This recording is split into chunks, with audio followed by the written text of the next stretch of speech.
बारिश में बहू के चटपटे समोसे, सास की आम की चटनी। वो मेरे साथ भला ऐसा कैसे कर सकते हैं? आखिर मैंने ऐसा क्या किया था जो मेरे साथ ऐसा हो गया? उन्होंने ये तस्वीर भेजी है।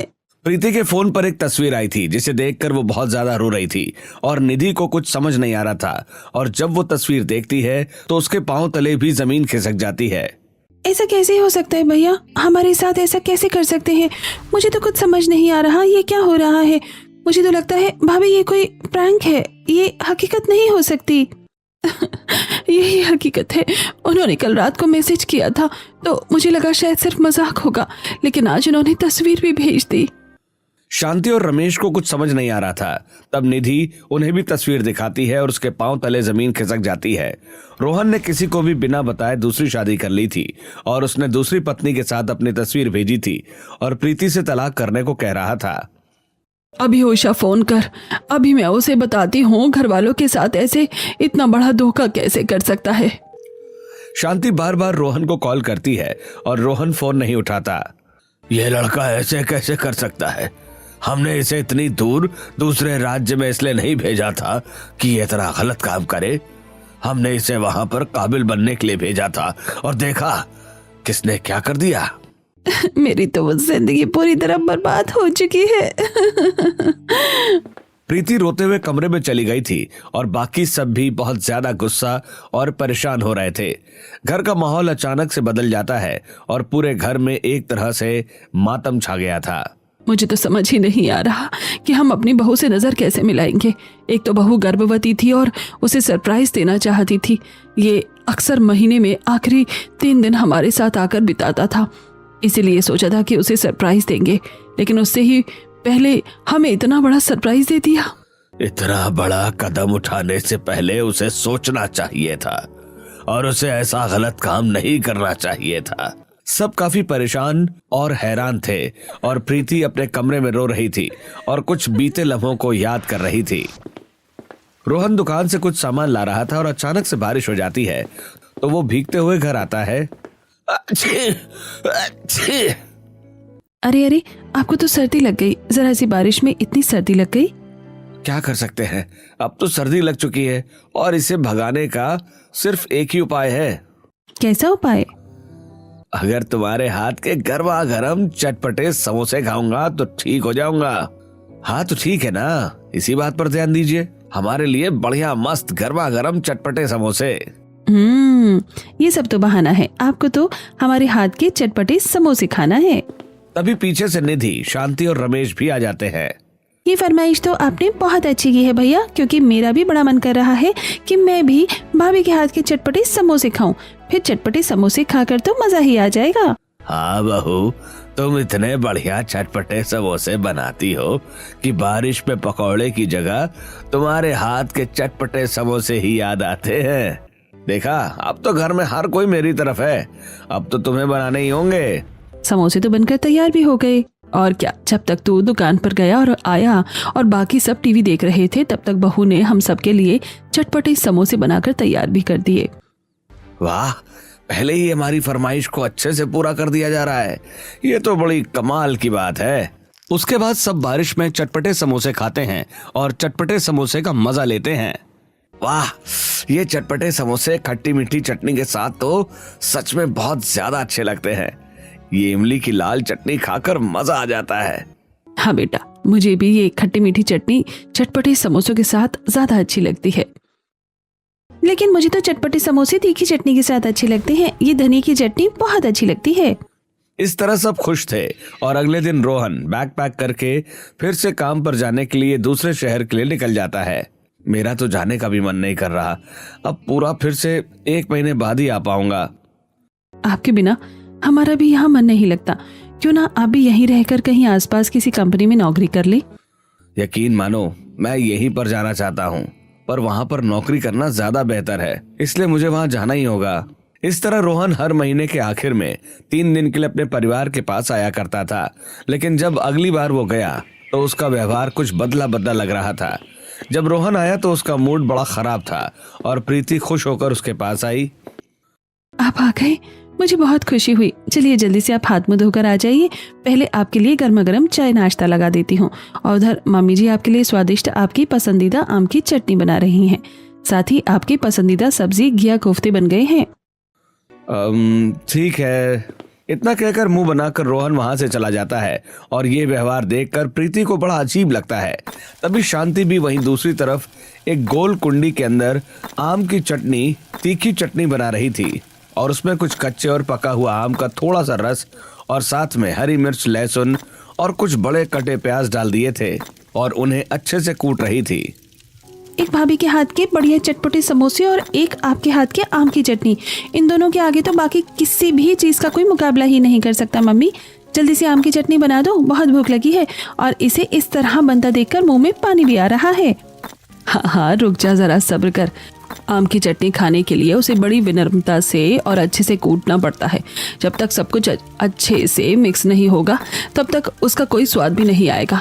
आज मैंने चटनी ज्यादा बारीक और पतली भी नहीं की है, थोड़ा मोटा दानेदार रखा है, तभी घिया के कोफ्ते के साथ इसे खाने का असली मजा आएगा।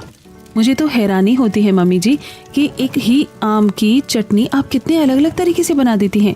हर चीज के साथ खाने के लिए आम की चटनी का एक अलग ही कॉम्बिनेशन बन जाता है। यही तो कलाकारी होती है एक कारीगर के हाथों में बहू। इस तरह घर में खुशी का माहौल था। वो सब खाना खा रहे थे, लेकिन रोहन एक अलग ही सोच में डूबा हुआ था। क्या बात है बेटा, तुझे खाना अच्छा नहीं लग रहा है क्या, या फिर कोई और चिंता की बात है? जब से आया है गुमसुम लग रहा है। नहीं माँ, कोई बात नहीं। वहीं दूसरी तरफ शाम को बारिश होने लगती है और प्रीति घर के बाहर सामान लेने गई थी। ओहो, अब तो बारिश हो रही है। हाँ, मैं अभी इन्हें कॉल कर देती हूँ, छाता लेकर आ जाएंगे, बहुत तेज बारिश है। प्रीति रोहन को कॉल करती है। अजी सुनिए ना, जरा छाता लेकर मुझे मॉल के पास लेने आ जाइए, बहुत तेज बारिश हो रही है और घर आने तक मैं बहुत ज्यादा भीग जाऊंगी और साथ में सामान भी खराब हो सकता है। ठीक है। काफी देर इंतजार करने के बाद वहां पर निधि छाता लेकर आती है। चलिए भाभी। प्रीति का ध्यान जाता है कि रोहन उसे लेने नहीं आया, पर उसने इस बारे में ज्यादा नहीं सोचा था और वो घर आ जाती है और देखते हैं कि रोहन आराम से लेटकर फोन चला रहा था। इस बार उसने किसी से ज्यादा बात नहीं की थी और उसके जाने का समय हुआ। जब अगले दिन वो वापस जाने के लिए तैयार हो रहा था, तब प्रीति उसके पास आकर उसे रुमाल देती है। लीजिए रुमाल। नहीं चाहिए। इस तरह रोहन गुमसुम तरीके से वहां से चला जाता है। और पहले हमारे घर में कितनी खुशियां रहती थी। मुझे तो लग रहा है कि यही कारण था जिसकी वजह से वो मुझसे बात नहीं कर रहे थे। उन्हें इस तरीके से मेरा दिल नहीं तोड़ना चाहिए था। मैं उन्हें सरप्राइज देने वाली थी कि मैं प्रेग्नेंट हूँ।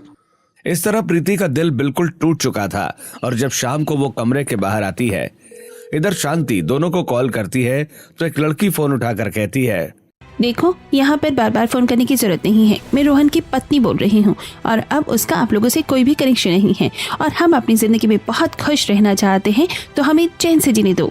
ऐसा कहकर लड़की कॉल कट कर देती है और शांति को बहुत गुस्सा आता है। मन तो करता है कि अभी जाकर वहाँ पर दोनों को एक एक चमाट लगाऊं। ऐसा भी भला कोई करता है क्या? भैया इतने बदल सकते हैं, मैंने कभी सोचा भी नहीं था। मुझे तो सच में बहुत ज्यादा शर्मिंदगी की महसूस हो रही है। शांति और निधि ने खाना बनाया था और शांति ने प्रीति की पसंदीदा आम की चटनी भी बनाई थी। बेटा खाना खा ले। प्रीति खाना खाने बैठ जाती है। हालांकि उसका खाना खाने का बिल्कुल मन नहीं था, लेकिन वो अपने लिए नहीं बल्कि अपने होने वाले बच्चे के लिए खाना खा रही थी। आंखों में नमी और गले में अटकन थी, फिर भी जैसे तैसे करके खाना बस निगल रही थी। फिर से प्रीति रात को रोते रोते सो जाती है और अगले दिन सुबह उसकी आंखें बुरी तरीके से सूजी हुई थी। यूं ही दिन गुजरते हैं और प्रीति की यही हालत थी, जिसे देखकर शांति कहती है, बेटा हम बहुत ज्यादा शर्मिंदा हैं। मुझे तो सच में यकीन ही नहीं हो रहा कि वो हमारे साथ ऐसा कैसे कर सकता है। सच में हम इस बारे में कुछ भी नहीं जानते थे। अगर हमें पता होता तो हमारा बेटा ऐसा है तो हम कभी भी तुम्हारी जिंदगी खराब नहीं करते। तुम चाहो तो रोहन से अलग होने का फैसला कर सकती हो और सिर्फ हमारी वजह से तुम्हें यहाँ पर रहने की जरूरत नहीं है। ये बात सुनकर प्रीति की आंखों से आंसू बहने लगते हैं। मुझे तो उन्होंने ठुकरा ही दिया। मम्मी जी, तो क्या अब आप सब भी मुझे ठुकराना चाहते हैं? क्या सच में एक दूसरे पर सिर्फ बोझ बन गई हूँ मैं? बिल्कुल नहीं मेरी बच्ची, तुम कभी भी हमारे ऊपर बोझ नहीं बन सकती, बल्कि हम तो बस तुम्हें इस दुख की हालत में नहीं देख सकते। हम तो सच में बहुत शर्मिंदा हैं। बल्कि हम तो चाहते हैं कि तुम हमेशा खुश रहो, और भले ही वो हमारा बेटा है, लेकिन इसका गलत काम करने के बाद हम उसे कभी भी अपनाएंगे नहीं और न ही कभी उसके साथ रहेंगे। तो बस मम्मी जी, मुझे कुछ समय के लिए यहाँ पर रहने दीजिए। रात को जब सब सोने की तैयारी करते हैं, प्रीति फिर से छुपकर रोहन को एक बार कॉल करती है, लेकिन रोहन कॉल कट कर देता है और उसे मैसेज करता है। प्रीति मैसेज देखती है। मुझे बार बार मैसेज करने की जरूरत नहीं है, मैं यहाँ पर अपनी दूसरी पत्नी के साथ बहुत खुश हूँ, और चुपचाप तुम बस जल्दी से मुझे तलाक के पेपर यहाँ भेज दो। अब इसके बाद तो प्रीति को बहुत ज्यादा गुस्सा आ जाता है। तो ठीक है, मुझे भी अब इनसे बात करने का कोई कोशिश नहीं करनी है, बस बहुत हो गया। पहले प्रीति को बहुत गुस्सा आता है, लेकिन फिर से उसकी आंखों से आंसू बहने लगते हैं, क्योंकि एक तरीके से तो उसकी पूरी दुनिया की काया पलट हो गई थी। दिन गुजरते हैं। एक दिन शांति अपनी पड़ोसन के साथ बाहर बैठी थी। पता नहीं कैसा जमाना आ गया है। अरे कलयुग हो गया है, कलयुग।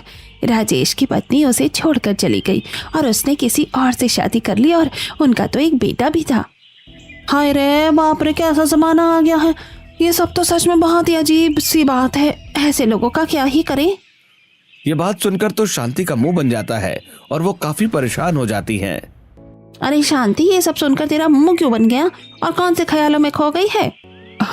अरे कुछ नहीं, बस ऐसे ही कुछ सोच रही थी कि सच में कितना जमाना खराब हो गया है। हाँ बिल्कुल। अच्छा ये बता, 2 महीने होने को आए हैं और रोहन अब तक घर वापस नहीं आया? क्या बात है? और आजकल तेरी बहू का चेहरा भी कुछ उखड़ा उखड़ा लगता है।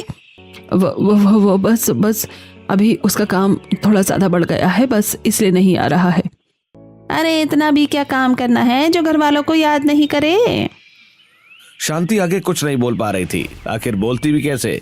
तभी अचानक से बहुत तेज मूसलाधार बारिश होने लगती है और सभी दौड़कर अपने अपने घर जा जाते हैं, और शांति बहुत परेशान लग रही थी। क्या बात है, तुम इतनी परेशान क्यों लग रही हो? शांति सारा किस्सा सुना देती है। ये तो सबसे ज्यादा परेशान होने की बात है। एक ना एक दिन तो सबको सच पता चल ही जाएगा, और अब तो घर में पैसे भी खत्म होने वाले हैं और रोहन ने भी पैसे भेजने से साफ मना कर दिया है। ऐसा बोलते हुए शांति को बहुत ज्यादा गुस्सा आ जाता है। मुझे तो समझ ही नहीं आ रहा है, ये लड़का हमारे साथ ऐसा कैसे कर सकता है, और कितना गलत है ये सब करना उसका। उसने हमें अब पैसे भेजने तक छोड़ दिए हैं, और हम अब अपना गुजार बसर कैसे करेंगे? मुझे भी समझ नहीं आ रहा, और निधि भी बड़ी मुश्किल से बच्चों को बारिश में ट्यूशन पढ़ाने जा रही है। वो भी बेचारी अभी अकेले क्या क्या करेगी, उसका भी कॉलेज पूरा नहीं हुआ। ये सब कुछ प्रीति ने सुन लिया था, और वहीं दूसरी तरफ बारिश में निधि बड़ी मुश्किल से गली को पार करके जा रही थी, क्योंकि सड़क पर बहुत ज्यादा पानी भरा हुआ था। सच में बारिश के मौसम में कितनी परेशानी होती है। एक तो हर रोज बारिश होती रहती है, और दूसरा कभी पानी भर जाता है तो कभी कुछ और हो जाता है। इस तरह परेशान होते हुए निधि बच्चों को ट्यूशन पढ़ाने जाती है, लेकिन फिर भी ज्यादा कुछ खास फायदा नहीं होता, क्योंकि अब उनका घर खर्च चलाने में उन्हें काफी परेशानी हो रही थी। आज सबके लिए खाने में 2 रोटी और प्याज नमक है, बाकी राशन खत्म हो गया है। सब चुपचाप खाना शुरू कर देते हैं। आखिर इसके अलावा और कोई क्या ही कहता। अगले दिन रमेश भी भारी बारिश में काम के लिए जाता है, लेकिन उसे कहीं पर भी काम नहीं मिलता। जब वो घर आता है तो काफी थक भी जाता है।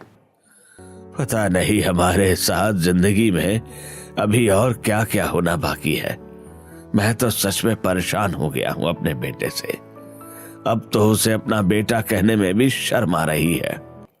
मुझे तो सबसे ज्यादा अपनी बहू के लिए बुरा लगता है। मैं उसे बिल्कुल भी उदास नहीं देख सकती। उसने हमारे लिए कितना कुछ किया है, और हमें वैसे भी किसी की बेटी का दिल नहीं दुखाना चाहिए।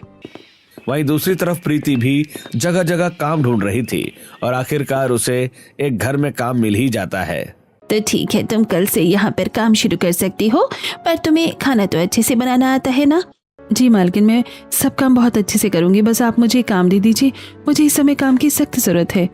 ठीक है, तुम कल से काम शुरू कर सकती हो। उसके बाद प्रीति घर आ जाती है, और प्रीति को आता हुआ देखकर, अरे बेटा, तुम बाहर कहाँ चली गई थी, वो भी हमें बिना बताए?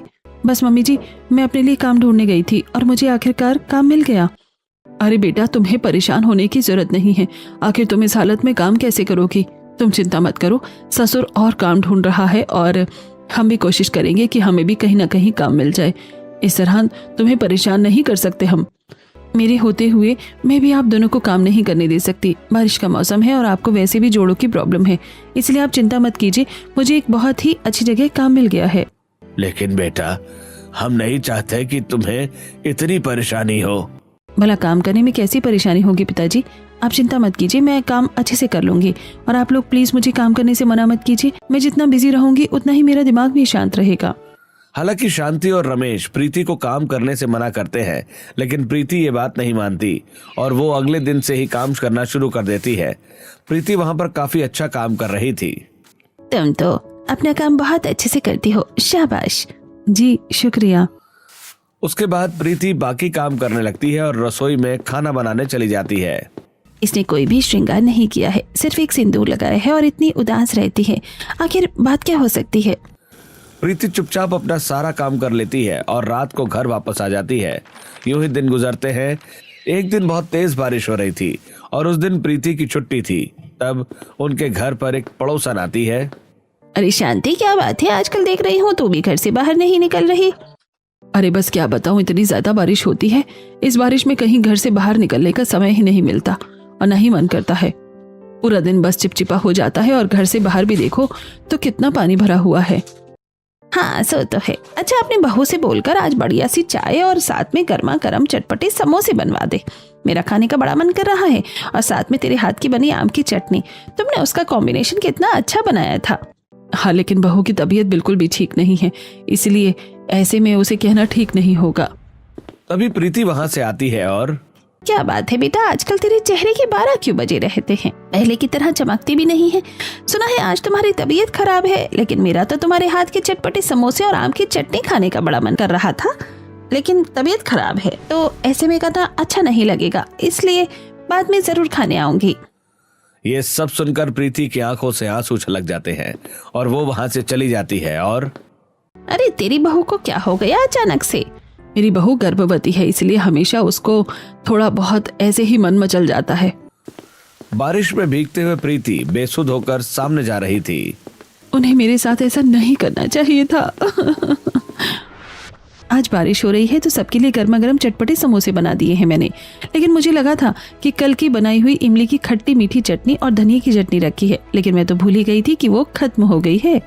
क्या कहा? चटनी नहीं है तो इतना स्वाद नहीं आएगा। सब चाय के साथ चटपटे समोसे खा लेते हैं, लेकिन प्रीति फिर से खट्टी मीठी आम की चटनी निकाल कर लाती है और उसके साथ जब वो चटपटा समोसा खाती है तो उसे बड़ा स्वादिष्ट लगता है। इस कॉम्बिनेशन को खाकर देखिए, सच में बहुत अच्छा लग रहा है। इयो, भला आम की चटनी के साथ चटपटे समोसे कौन खाता है? सच कह रही हूँ, बड़ा अच्छा लग रहा है। लाओ, अगर तुम्हें अच्छा लग रहा है तो सच में अच्छा ही होगा। मैं भी खा कर देखता हूँ। रोहन भी खाता है और उसे भी चटपटे समोसे के साथ आम की चटनी बहुत अच्छी लगती है। ये तो सच में लाजवाब और स्वादिष्ट है। मजा आ गया। लेकिन किसी को मेरे पर विश्वास ही नहीं हो रहा था। कोई बात नहीं, कोई और कभी तुम पर विश्वास करे या ना करे, लेकिन मैं हमेशा करूंगा और सबसे पहले मैं ही तुम्हारा साथ दूंगा। प्रीति खुश हो जाती है। प्रीति बारिश में उदास होकर जा रही थी और उसकी आंखों से आंसू बह रहे थे और साथ में उसके चेहरे पर बारिश की बूंदें गिर रही थी। लेकिन तभी अचानक से फुल स्पीड में सामने से गाड़ी आ रही थी, लेकिन जल्दी से सुनीता प्रीति का हाथ पकड़कर उसे साइड में खींच लेती है और उसे बचा लेती है। ये तुम क्या कर रही हो प्रीति? आखिर तुम्हारा ध्यान कहाँ था? अगर कुछ बड़ा हादसा हो जाता तो? हो जाता, मुझे इन सब चीजों की कोई परवाह नहीं है। सुनीता समझ जाती है कि प्रीति बहुत ज्यादा परेशान है, इसलिए वो उसे लेकर अपने घर आ जाती है और उसके बाद प्रीति सुनीता को सारी बात बता देती है, जिसे सुनकर सुनीता को बहुत बुरा लगता है। मैं समझ सकती हूँ कि तुम्हारे ऊपर क्या बीत रहा है, लेकिन तुम्हें जरा होश में काम लेना चाहिए। इस तरीके से तुम्हारी और तुम्हारी बच्ची दोनों की जिंदगी खतरे में हो सकती है। देखो, कभी भी ऐसे इंसान के लिए अपनी सुध नहीं खोनी चाहिए जिसे तुम्हारे होने न होने से कोई फर्क नहीं पड़ता हो। थोड़ी देर बाद प्रीति घर वापस आ जाती है और इस वजह से शांति बहुत ज्यादा परेशान हो गई थी। बेटा, तुम कहाँ चली गई थी? तुम्हें पता है हम सब कितने परेशान हो गए थे। जी मम्मी जी, मुझे माफ करना, लेकिन अब मैं ठीक हूँ। शांति भी प्रीति को कभी अकेला नहीं छोड़ती थी। वो हमेशा उसके साथ रहती थी और उसका बहुत अच्छे से ध्यान रखती थी। शांति ही प्रीति को खाना बनाकर खिलाती थी। यूं ही दिन गुजर रहे थे और प्रीति सुनीता के घर पर भी अच्छा काम कर रही थी। और एक दिन वो सबके लिए चाय पकौड़े बना रही थी। सब बड़े मजे से चाय पकौड़े खाते हैं और थोड़ी देर में, अच्छा प्रीति, इनमें से कुछ आम हैं जो आधे खराब हैं और आधे ठीक हैं, लेकिन इन्हें फेंक देना। आखिर ये क्या ही काम आएंगे? अगर ये आपके काम नहीं आएंगे तो क्या मैं इन्हें ले जा सकती हूँ? हाँ ठीक है, और तुम चाहो तो थोड़े बहुत साफ आम भी लेकर जा सकती हो। उसके बाद प्रीति आम लेकर घर आ जाती है और उसका चटपटे समोसे और आम की चटनी खाने का बड़ा मन कर रहा था। इसलिए शांति उसके लिए आम की चटनी बनाती है और साथ में प्रीति सबके लिए चटपटे समोसे बना रही थी। उसने सबसे पहले उबले हुए आलू में नमक मिर्च मसाला डालकर और साथ में थोड़े से प्याज छोटे छोटे बारीक काटकर और उन्हें भूनकर उसके अंदर मिक्स कर दिया।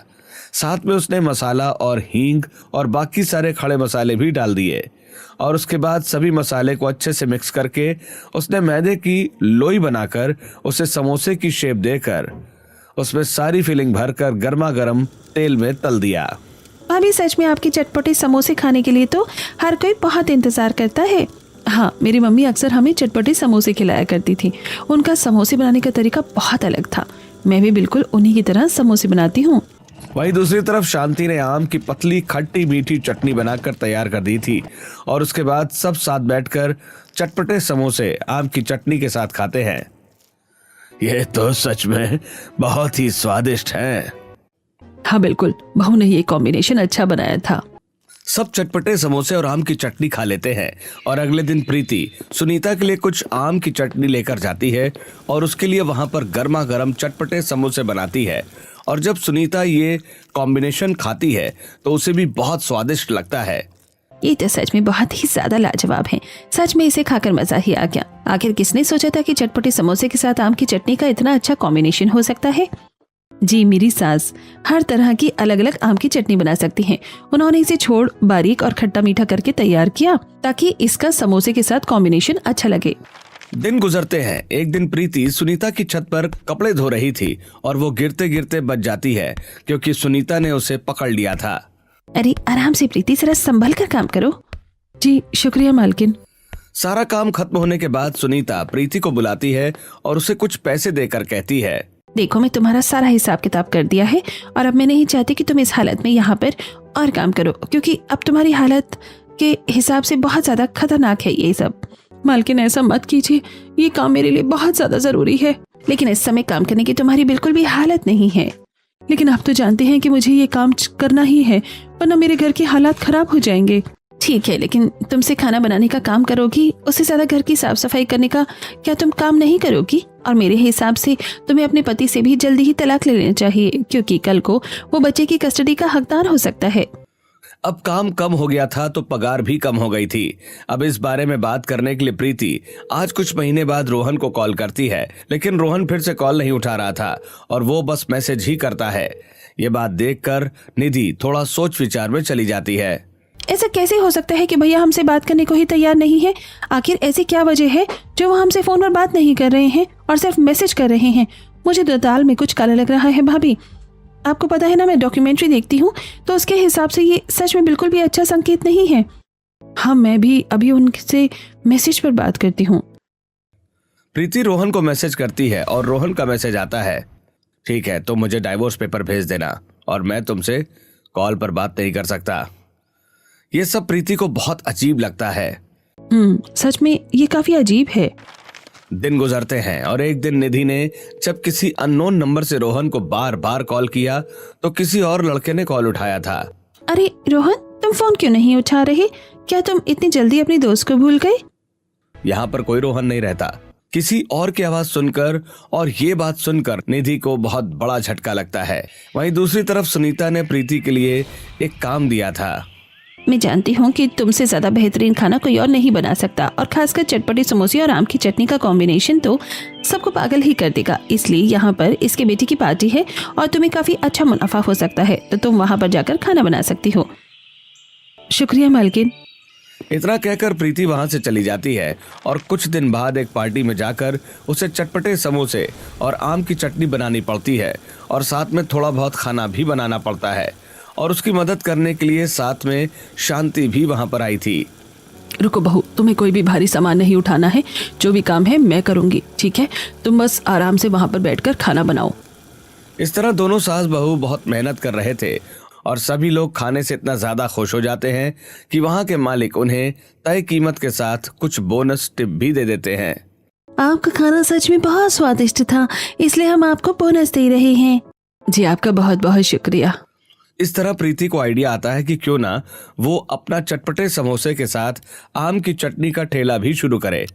इसलिए मिले हुए पैसों से वो ठेला और जरूरत का सामान खरीद लेती है और शांति और प्रीति अपना नया काम शुरू कर देते हैं। उन्होंने सस्ते दाम से चटपटे समोसे और आम की चटनी बेचना शुरू किया। तो चलिए मम्मी जी, आज हमारा पहला दिन है, चलकर हम धमाल मचाते हैं। उसके बाद ठेला लगाकर शांति और प्रीति घर से निकल जाती हैं, लेकिन शुरुआत में उन्हें बहुत सारी मुसीबतों का सामना करना पड़ता है। जैसे अचानक से बारिश आ जाती है तो उन्हें उससे बचने के लिए पन्नी या तिरपाल लगाना पड़ता है, लेकिन वो हट गया तो बारिश का पानी जब तेल में आया तो उसमें कुछ गर्म चींटें प्रीति के ऊपर आकर गिर गईं। मेरा हाथ जल गया। अरे बेटा जरा आराम से कर वरना दिक्कत हो जाएगी। शांति जल्दी से प्रीति के हाथ पर ठंडा पानी डाल देती है और उसके बाद थोड़ी सी हल्दी लेकर उसके हाथ पर लगा देती है। इस तरह दोनों को बड़ी मेहनत करनी पड़ती थी और उन्हें दूसरी तरफ नहीं, पुलिस स्टेशन में कंप्लेंट दर्ज करवा दी थी, जिसमें इन्वेस्टिगेशन में कुछ दिन बाद पता चलता है कि किसी और ने रोहन का फोन ले रखा था और वो ये सब मैसेज कर रहा था। जब वो आदमी सामने आता है, तुमने ये सब क्यों किया? हाँ तुम जानती नहीं हो कि मैं तुमसे कितना प्यार करता था, लेकिन तुमने मुझसे शादी करने से मना कर दिया। इसलिए मैंने तुम्हारे पति को रास्ते से हटा दिया और सोचा कि जब तुम दोनों का तलाक हो जाएगा तो फिर से तुम्हारी जिंदगी में आ जाऊंगा। उसके बाद पुलिस ऑफिसर्स उसे गिरफ्तार करके वहां से ले जाते हैं और ये सब सुनने के बाद तो प्रीति के पांव तले जमीन खिसक जाती है। इसका मतलब हमारे पति? चिंता मत कीजिए, हमें इन्वेस्टिगेशन में पता चला है कि आपके पति ने जान बचाने के लिए नदी में डुबकी लगाई थी, इसलिए हो सकता है कि वो एकदम अभी ठीक हो और हम उनकी जांच पड़ताल कर रहे हैं। कुछ दिन बाद दूसरे स्टेट के ऑफिसर्स से कनेक्ट करने के बाद पता चलता है कि रोहन वहीं पर एक गांव के एक परिवार के पास रह रहा था। उसकी याददाश्त चली गई थी और उन लोगों ने उसकी जान बचाई। रोहन को वहां से वापस लाया जाता है, लेकिन रोहन को कुछ भी याद नहीं था। पुलिस वाले रोहन को घर लाते हैं। इन्हें आराम से और प्यार से रखिएगा और जब ये यहाँ पर सबके साथ रहेंगे तो हो सकता है कि उनकी याददाश्त लौट आए। रोहन को कुछ भी याद नहीं था, इसलिए वो किसी से भी कोई बात नहीं कर रहा था, लेकिन पूरा परिवार भावुक हो रहा था क्योंकि उन्होंने इतने समय से रोहन को गलत समझा और पता नहीं इतने समय से मेरे बच्चे ने क्या क्या झेला होगा। बिल्कुल मम्मी जी, हमने उनके ऊपर भरोसा नहीं किया और जबकि हमने बाकी सब झूठे सबूतों पर विश्वास कर लिया। कितने सारे हिंट थे हमारे सामने कि ये हमसे बात नहीं कर रहे थे। लेकिन मुझे सबसे ज्यादा खुशी इस बात की है कि हमारा बच्चा सही सलामत वापस आ गया। बस अब इसकी याददाश्त भी वापस आ जाए।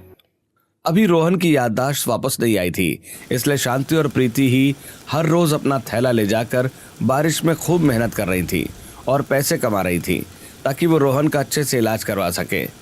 एक दिन तो इतनी तेज बारिश हो रही थी कि उनका ठेला ही फंस जाता है।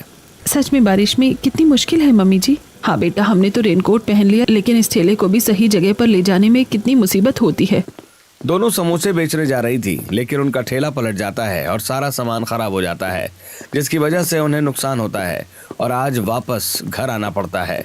इस तरह बारिश में उन्हें बहुत ज्यादा संघर्ष करना पड़ रहा था। दिन गुजरते हैं, रोहन के चेकअप होते हैं और प्रीति और शांति काफी मेहनत कर रही थी। एक तरफ निधि रोहन को सब कुछ बता रही थी और उसे पुरानी फोटो एल्बम दिखा रही थी।